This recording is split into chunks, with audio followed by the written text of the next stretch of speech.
एक दिन गौतम बुद्ध अपने शिष्यों के साथ एकदम शांत बैठे हुए थे। उन्हें इस प्रकार बैठे हुए देख शिष्य चिंतित हुए कि कहीं वह अस्वस्थ तो नहीं है। एक शिष्य ने उनसे पूछा कि आज वह मौन क्यों बैठे हैं, क्या शिष्यों से कोई गलती हो गई है। इसी बीच एक अन्य शिष्य ने पूछा कि क्या वह अस्वस्थ हैं, पर बुद्ध मौन रहे।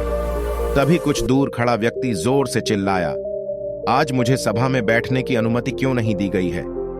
बुद्ध आंखें बंद करके ध्यान मग्न हो गए। वह व्यक्ति फिर से चिल्लाया, मुझे प्रवेश की अनुमति क्यों नहीं मिली। इसी बीच एक उदार शिष्य ने उसका पक्ष लेते हुए कहा कि उसे सभा में आने की अनुमति प्रदान की जाए।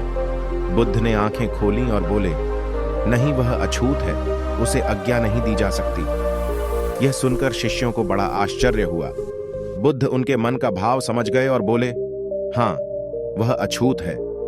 इस पर कई शिष्य बोले, हमारे आश्रम में जात पात का कोई भेद ही नहीं, फिर वह अछूत कैसे हो गया। तब बुद्ध ने समझाया, आज वह क्रोधित होकर आया है।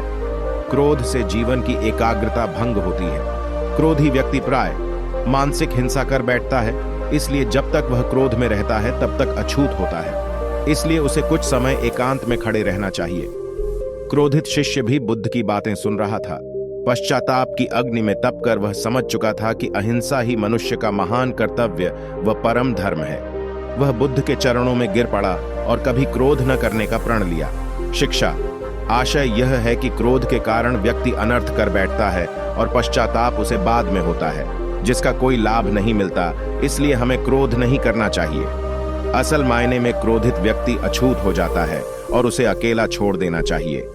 क्रोध करने से तन, मन और धन तीनों की हानि होती है। क्रोध से ज्यादा हानिकारक कोई और वस्तु नहीं है।